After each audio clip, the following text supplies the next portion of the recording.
and the future stage for some very, very big rugby league games in the Rugby League World Cup in 2021. My name is Martin Vickers, General Manager, Toronto Wolfpack, UK. In terms of format today, as you can see, we've got a very busy day in front of us. Sonny will have to leave straight to our main broadcaster, Sky, where he's doing some extensive work this afternoon, so we'll have a challenging kind of agenda for today. In terms of format, after some brief introductions from our chairman, Bob Hunter, to my right, and Brian McDermott, our coach, and some general intro from Sonny, we'll have James Peacock from Super League managing questions from the floor. We'll have some very limited time then for one-to-ones, and we're going to start with those one-to-ones with the broadcast media, which will be just to our right at the back. And then we have talked about a possible press huddle with the various UK media that we have, because we can set out and doing one-to-ones, but there may be more value in getting longer time with a kind of a bigger cluster of press, which we'll do immediately after the broadcast session. In terms of today, we want to introduce you to not only Bob, who's come across from Canada, and also our coach, but the main agenda for today is meeting a true great, a great of all time, a sports person, and a space sports person for a reason. This is someone who's not just excelled in one sport, but across 4 disciplines. It's interesting talking with Sonny and his team. You know, they talk about some facts about Sonny that probably aren't the things you find out on Wikipedia, but actually demonstrate the kind of gravity of the things he has accomplished in sport. He's been New Zealand's heavyweight champion and also the WBA international champion with a boxing record of 7-0. As a rugby union player, he's won championships with Canterbury and with the Chiefs. He's won 2 World Cups. And of that elite band of people who've won 2 World Cups, if you look behind the facts, you will see that Sonny has the greatest win ratio of all of that elite team. He's won 2 NRL Grand Finals in 2004 with Canterbury, where still to this day is the youngest player ever to win a Grand Final. In 2013, he won the Grand Final with the Roosters, and that year he was acclaimed as the International World Player of the Year. In 2016, Sonny tried his hand at another sport, another discipline, Sevens rugby, and he represented his country in the Rio Olympics in the rugby sevens. Today we're going to meet a pioneer whose greatest quality is he's a man who's not afraid of challenging the boundaries of what a sportsman can or can't do. May I proudly welcome on stage Sonny Bill Williams.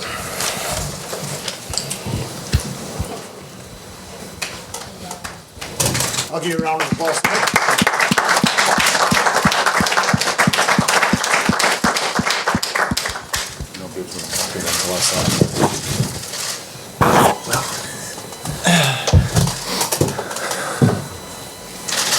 Well, welcome everybody. What an exciting day, what an exciting opportunity for us. Greetings from David Argyle, our owner. David could not unfortunately make it today, but David was a very, very active participant with Martin Vickers in building the relationship that hits the epitome of where we are today. To say it's a monumental day for our franchise is clearly an understatement. Winning the grand final of the championship this year was just a very, very spectacular achievement and just a wonderful, wonderful thing for our team and our entire organization. Sitting here today with one of the world's best rugby players is that second achievement.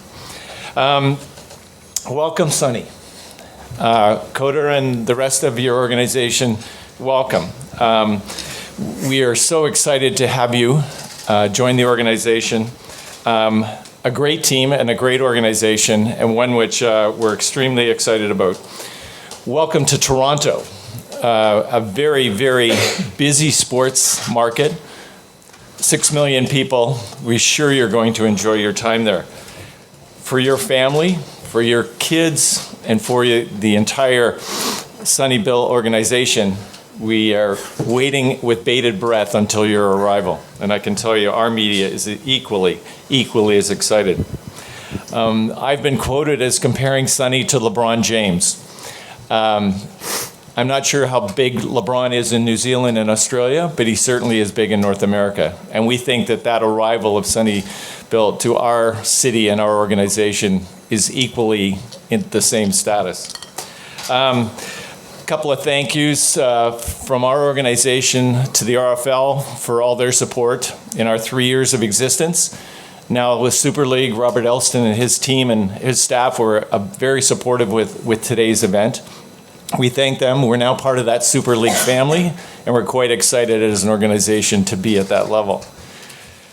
Lastly, but not least, thank you to our staff who are here today from Canada, to Martin, who is always the drill sergeant to get things done.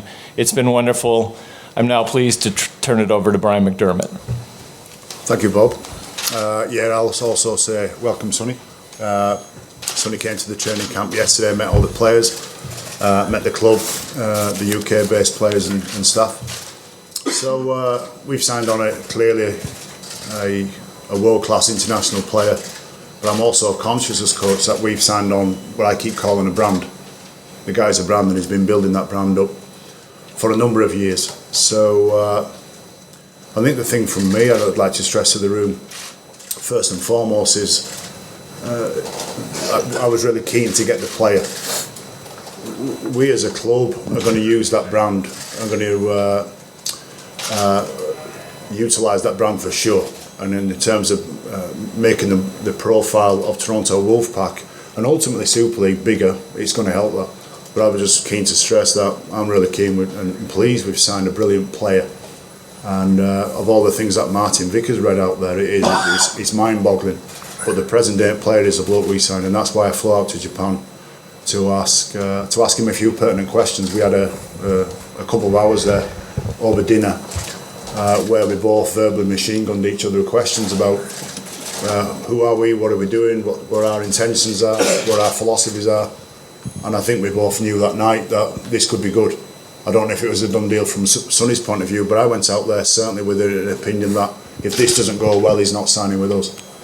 But at the same time, I didn't go out there and tell him any lies either. I think the whole night boiled down to one question, which is, are you coming to be a player, a rugby league player, which on every level, what that means. Some of the good stuff, some of the headline grabbing stuff, but also some of the ugly stuff and some of the hard stuff that you're going to go through. And I don't think it's appropriate to tell you what his answer specifically was, but it more than assured me that he's there to earn the respect. I'll tell you this, he said to me, I need to earn the respect of everybody at the club before I start being what you think you've signed on. So yeah, we're really pleased, excited.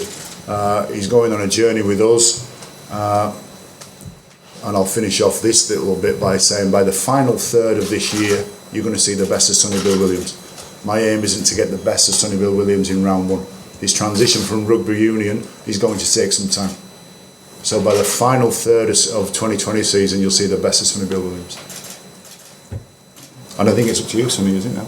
All round one. Yeah, Thank you. We'll open up to the floor to questions. We'll have a microphone coming round in the crowd. So if you put your hand up, we'll get around as many as we can. We'll start with Sky Sports. Thank you. Sonny, welcome back. Thank you. Was it always part of your plan to return to League post-World Cup? Firstly, thank you to everyone being here. Brian and Bob, appreciate the kind words. But yeah, to answer your question, not necessarily. I think for myself, what's done me well throughout my career is just trying to be where my feet are.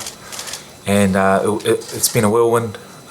This deal came to fruition in quite a short space of time. But like Brian said, it was awesome sitting down with him. It was supposed to probably be 30-40 minute catch up. We sat there for over 2 hours just picking each other's brains. And yes, I'm really grateful and blessed for this opportunity, but I understand what I'm coming into. And as a sportsman, what better, I guess, pressure environment would you want to test yourself? So it's great what Toronto have done and where they're based and what they're trying to achieve. I had an awesome talk with David on the phone for about an hour, and just he spoke to me about his aspirations off the field. So it all kind of aligned up. And for me, as a man of faith, I just really believe that this is just meant to be. So my wife was probably a little bit upset that she's going to have to move out all 4 young ones over here. But she's my ride or die. And, after talking with her, after talking with Brian and David, it's just, I'm really excited about what lays ahead. You say that this all happened very quickly. Now, I remember first hearing your name linked with this club. I think it was February when we first spoke about it. When did Toronto first make contact with you? In my understanding, it was pretty much just around the World Cup time, and that's when I was first made aware of it. Obviously the lads in the teams that I've been playing for were, giving me stick, oh, is this true? But I hadn't heard anything from the club. And then once it all came about, it came to fruition really quickly. But from myself, I just go back to the conversations that I had with Brian. For me, yes, I'm a sportsman, but I need to have that purpose, something that I really believe in. And, just his philosophy on how he wants to play the game, I feel like the way that I strive to play the game, I could be really suited to their style of play. So us as Toronto players, I think we're going out there to turn some heads, but then also, the amount of support that the lads have back in Toronto, it sounds crazy. So, it's a journey, and there's a bit of pressure there, but it's so exciting, Brian said that you met some of your teammates yesterday. Have you had much of an opportunity to watch the Wolfpack in action? Yeah, well, during that World Cup time, once I found out that they were interested, and after I spoke to Brian in particular, I started watching a few of the games, and I could tell straight away their style of play is different to a lot of other teams. And then, obviously, I made contact with a couple of the players, the Australian players, and from all accounts, yes, it's different. There's challenges, but from where I come in my journey, there's always been challenges. So it's nothing that I'm not used to. But overall, what they're trying to achieve on and off the field is something special. And instead of looking at, I guess, the challenge as, well, what if I fail? It's what if we succeed, and what if I'm part of that? North America, if that door opens, the amount of opportunities for young players coming through would be amazing, and for themselves and their families.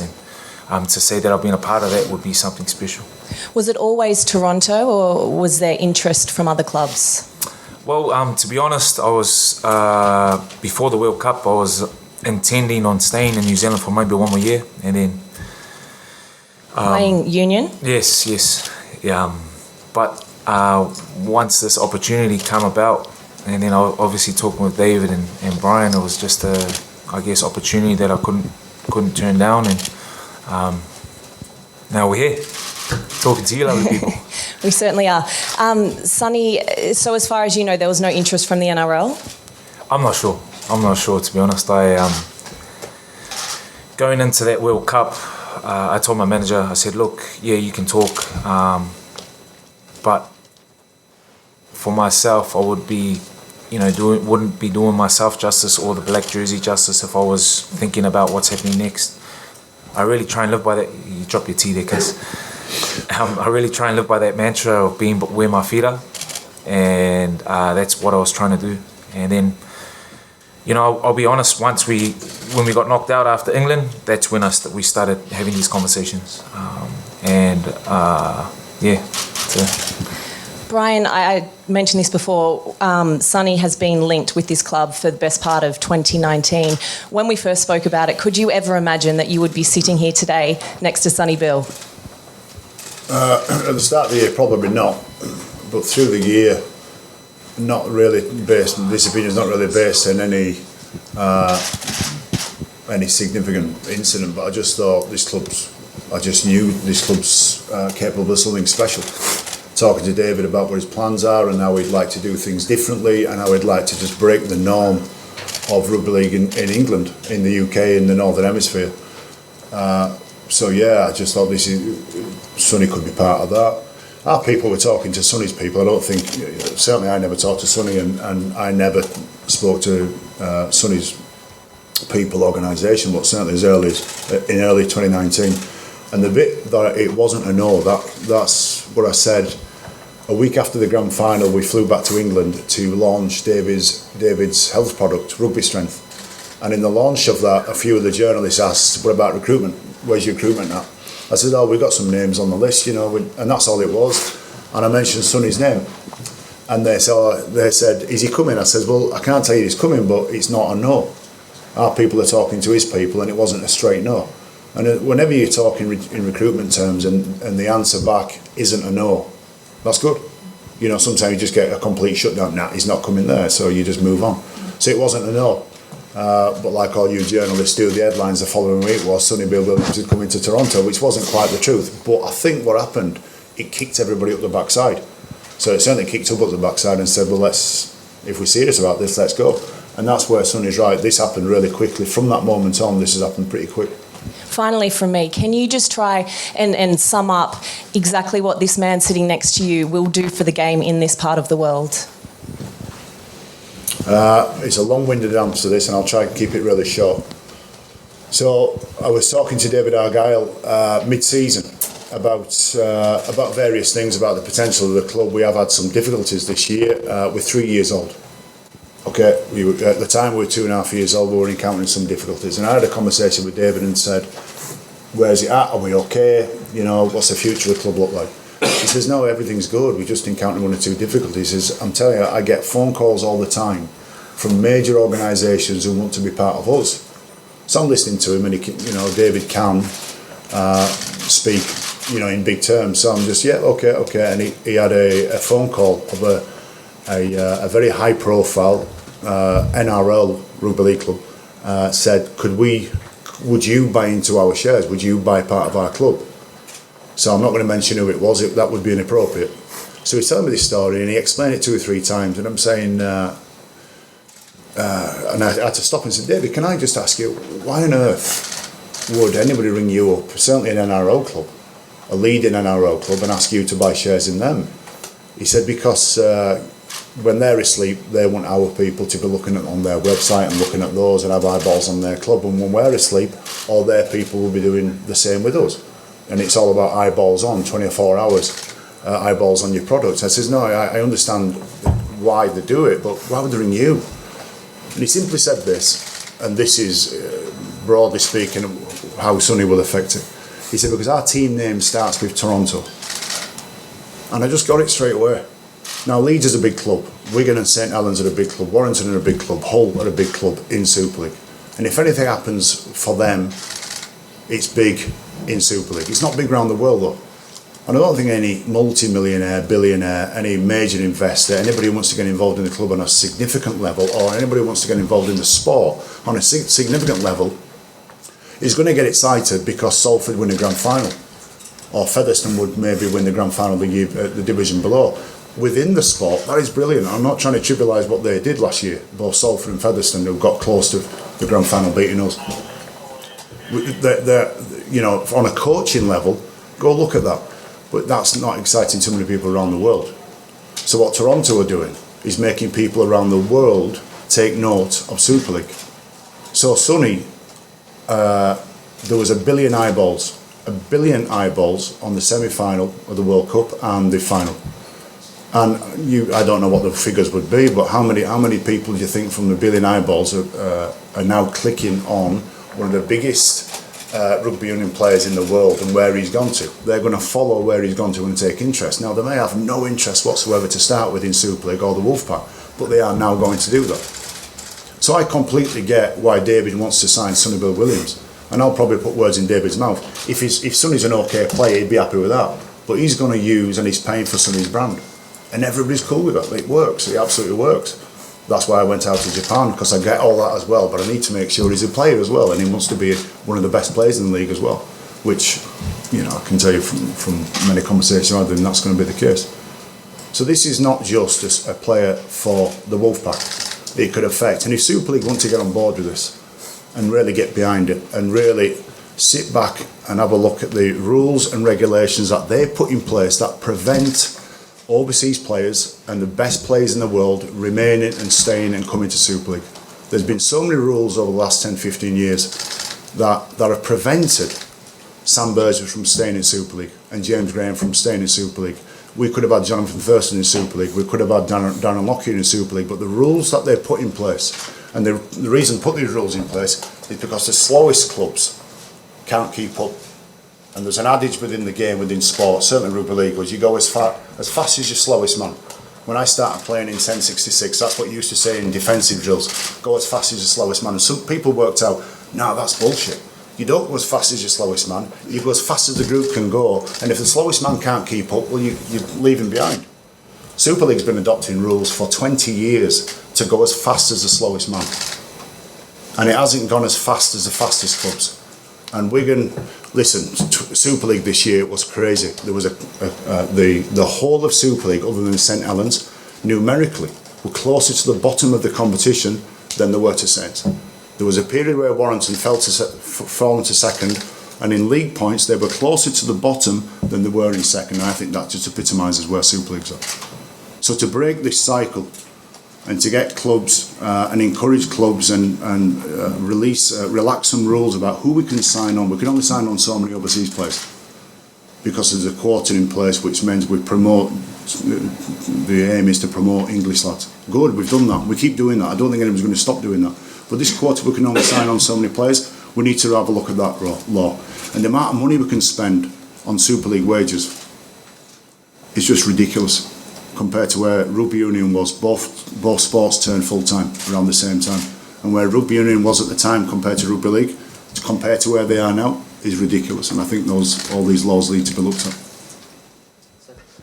Sonny, Stephen Drill from the Daily Telegraph in Sydney. How you going? Yeah, bro.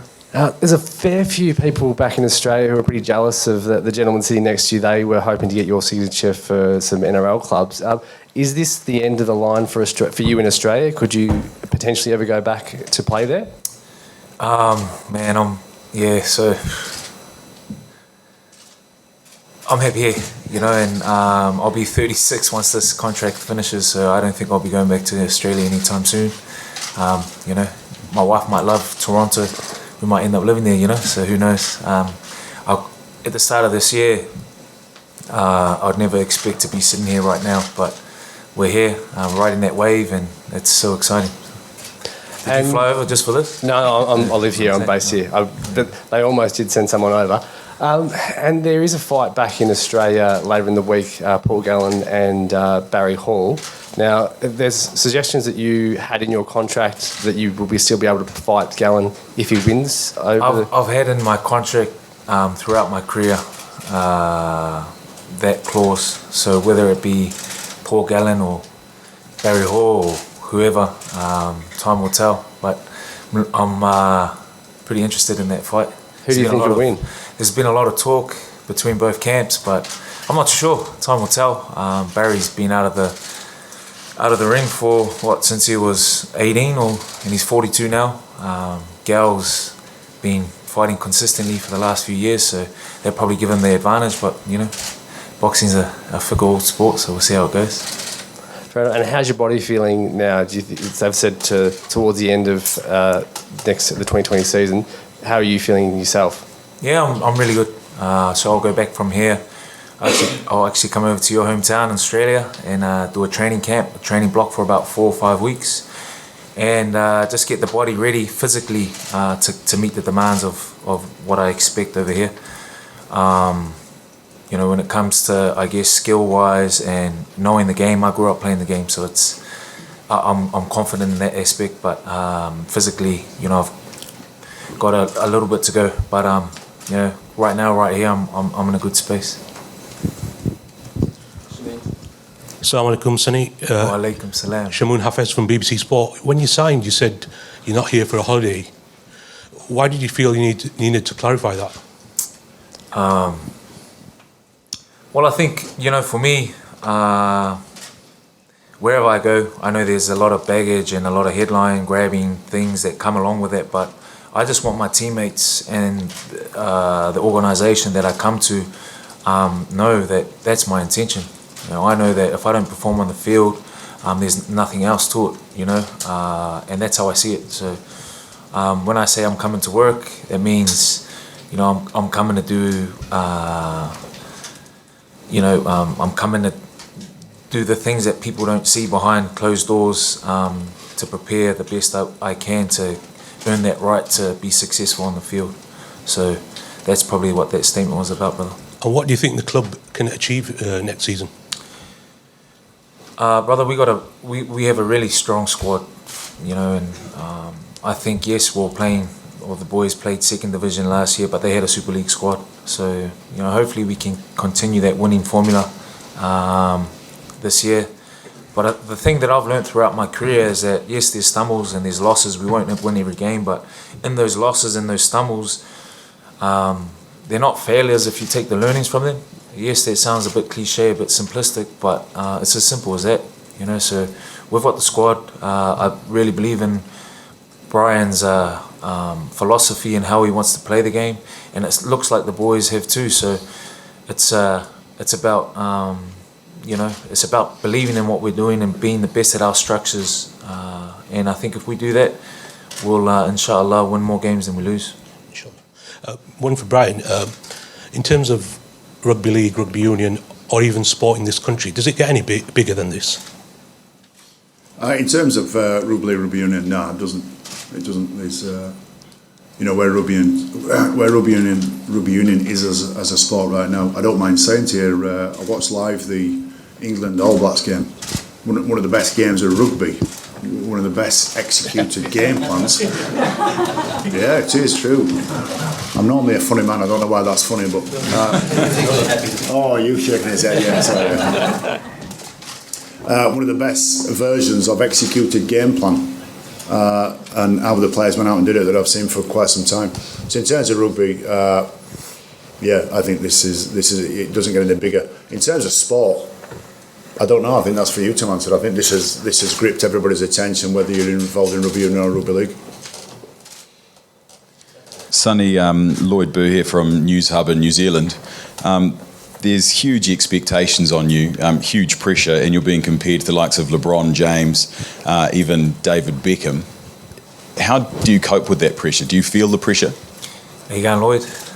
Good to see you again, brother. No, I think it's twofold. It's the way you look at it. Yes, I guess for myself, I don't believe that he can compare me to these type of individuals, but that's his opinion, and he's allowed to his opinion, just like you're allowed to yours, and etc., etc. But the way I look at it is, me as a Muslim, as a man of faith, I bring that into my sporting journey. Everything is glass half full. Everything's glass half full. Yes, sometimes your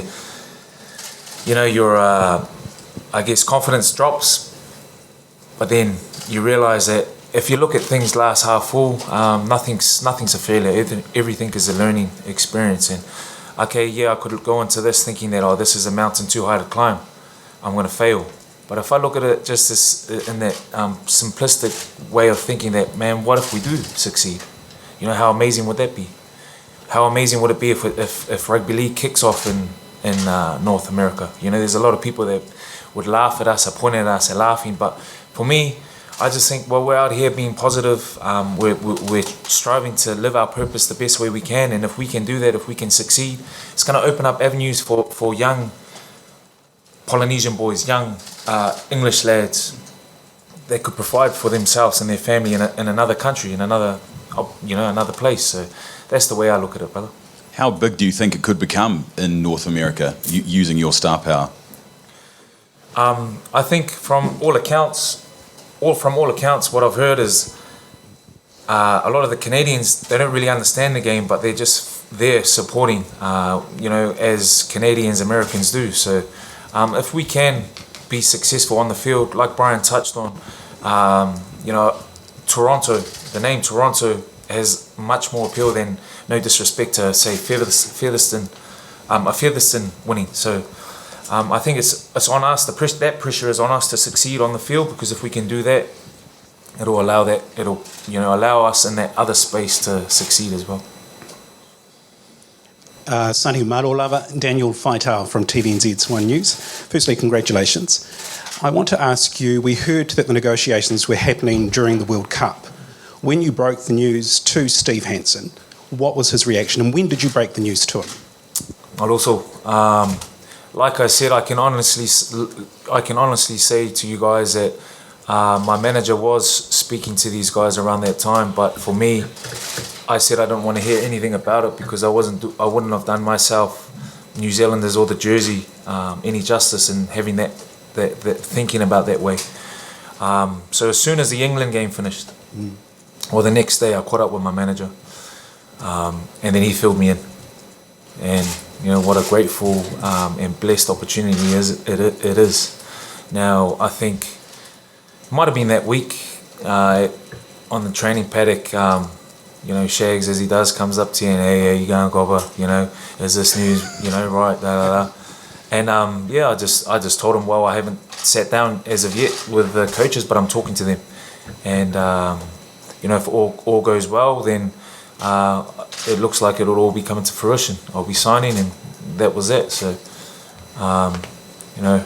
I think you guys tend to build it up, because I know you guys got to have the clickbait and the big headlines and whatnot. But for myself, it's a pretty straightforward formula. For me, I'm a sportsman. I got to be where my feet are. I got to be the best sportsman I can be today. Anything that I can push to the side, I will. But then when it's time to get it done, well, let's go. My next question is just to Brian. You talked about those negotiations at the World Cup. Was there a plan B? Were you looking at any other players aside from Sonny Bill if you couldn't get Sonny to sign on that dotted line? I don't think I'd call it a plan B, but you've got a group of blokes on your list that agents bandy about. We ring up agents as well and say, is this guy available? When's his contract run out, and all those type of things. So there's always on the list. It wasn't as black and white as saying, we'll go for Sonny. If we don't get Sonny, let's go get... we still continue to hunt up the best players in the world. What this has done is told everybody that this is doable. This can be done. David Argyle's an extremely resourceful guy.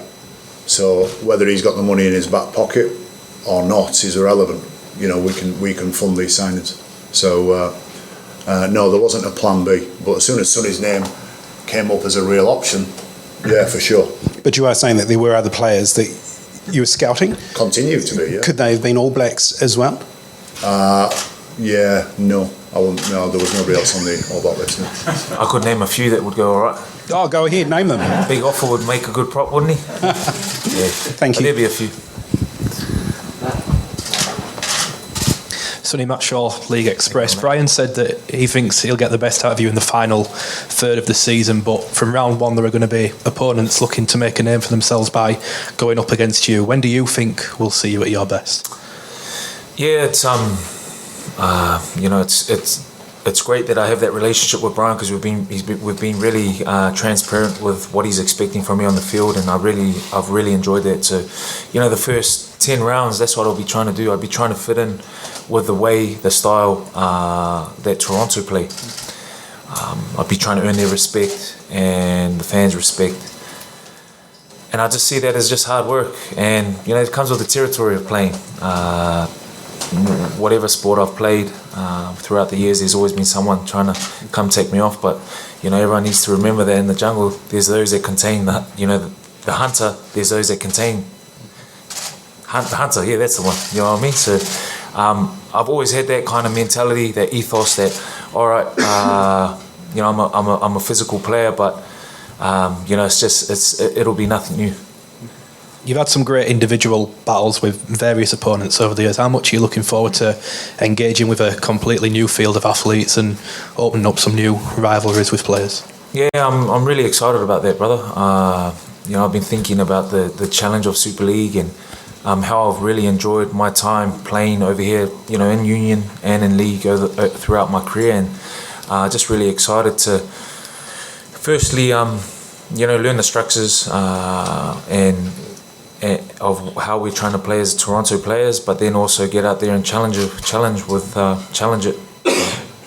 best of what Super League have to offer. So it's exciting times.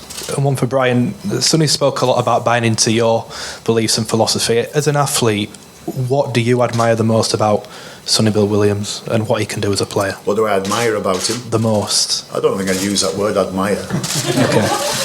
That's fine. What word would you use? Listen, the bloke's an athlete, and I can see how he'd fit into what we're trying to do. I think Sonny's challenge is not just getting used to Toronto, it's getting used to Super League. There's only one referee in a field. There's slightly different interpretations to rules, a different format, the weather. 3 seasons, it's winter, it's summer for Wednesday afternoon in July, then it's winter again. So got to get used to that. When he's as good as he can be, I think he's going to offload the ball. I think he's going to get the ball away in some circumstances where people don't think he's going to do, which is one thing. And then what we do with the ball, that's our job. And we've been working on that since I came, about how we play from a bit of an offload and play from a bit of an extra pass, and don't simply rely on structure. What I'm not going to do is make this guy play to a structured system that everybody else is playing to. And I mean that respectfully. You've got to play to a system for sure. You've got to have some structure to how you play, because defences are too good at the moment. Defences are too fit, and before you know it, they're on you. So you have to have an element of a skeleton of structures to create some doubt. Once you get a bit of a win, and once you get that bit of a free pass away, this is where I think this fella could enjoy himself. But I think that's going to take some time. I don't think that's going to happen in round 1. Now, he may disagree, he might want to do it round 1. Well, that's great, he can want to do that. My levels of expectancy on him are to fit into us first, and then let's see the best of him. Okay, last couple. Sonny, good to see you.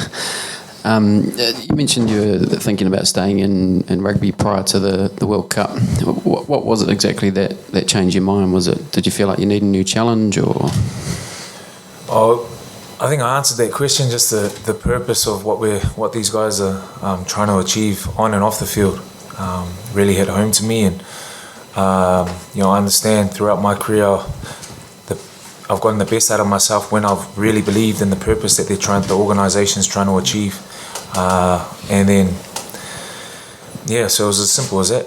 And like I said, after the England game, obviously before it, there was a lot of media attention about what was happening, and but I honestly was just trying to be the best All Black I could be every day. And then as soon as we lost unfortunately to England in one of the best games,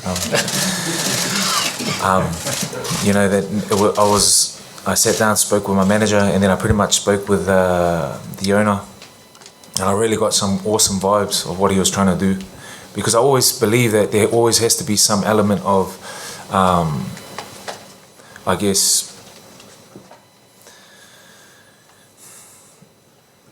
charity, or trying to live for someone else, or live for something else throughout your purpose. And when I heard what he was trying to achieve, I just seen the doors could be open for the younger players coming through, like I said, in the English lads, or whether it be Pacific Māori boys or Kiwi boys back home. I just seen that avenue.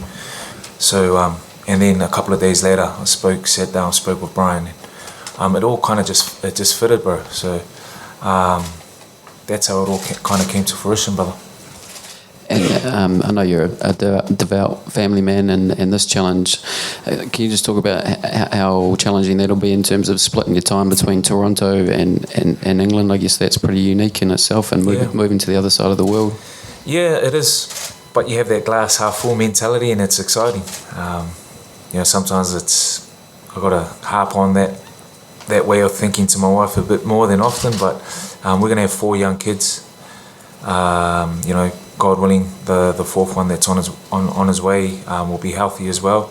But so she won't come until the end of April, I think, or start of April. So I'll have a lot of time to be here, connect with the boys, and then when they come over, a few of the boys have young kids, have young families. I guess the the road has already been walked in that respect, so that shouldn't be a challenge. Any other questions before we move on to broadcast one-on-ones? Hi Sonny, can I just ask you were talking about your faith earlier. How important is that, and how much has that guided your decision to join Toronto Wolfpack? Yeah, it's the reason I am why I am. Throughout my career, you know, at a young age I was successful. You know, I had wealth, I had fame, I had eyes of the opposite sex on me, and then I guess where I was from, how I grew up, that was classed as successful, but I always felt hollow. I never felt like I was whole, and I was always yearning for something, and that's what Islam has given me, you know. And the beautiful thing about that is allowed me to, it's kind of turned this, I guess, wild streak that I've had, you know, that I have in me, and not just pacified it, it's turned it on its axis, and it's allowed me to push it through to strive and be vulnerable and put myself out there and try and get the best out of myself and be the best man and sportsman, and, you know, et cetera, et cetera. And this challenge is just that, you know, I have to be vulnerable, and being a sportsman, what better challenge would you want, you know? So all of those things combined, yes, that's, I don't know if I answered your question, but I tried to. Yeah, I remember seeing you for Canterbury Bulldogs in the World Club Challenge 2005. I think you must have been 20 years old. Did you ever think that you would play in Super League one day? Yeah, it's crazy. It's crazy, and probably not. But did I ever think at that time that I would be an All Black? Probably not. Did I ever think at that time would I do boxing? Probably not. But you know, the blessings are enormous, and you know, I've got 4 or 3 beautiful kids, a loving wife, and we're just excited about this journey together over here. And just finally, that conversation he had with Brian when he came to see you, what specifically did he say to convince you to join the Wolfpack? He said he's a well-equipped boxer, so he said he's going to get me in the ring. And no, just firstly his, I guess, philosophy on footy. I love what he was saying, because, you know, no disrespect to rugby league, but sometimes it can be really monogamous, you know, and you watch it, you know where they're going, you know where they're going to set up, and so not delving too much into that. I really believed in that. I really enjoyed, I guess, the way that he spoke about his team, that, you know, what they're trying to achieve, and then yeah, that was probably the main things that I really connected with. And I left that meeting thinking, I can, not only am I excited about, you know, going and playing there, but I'm excited about their purpose and what they're trying to achieve as a team, you know. So, cheers. Thank you. So we'll head over, we'll do some broadcast interviews now, and then we'll have a press huddle after that.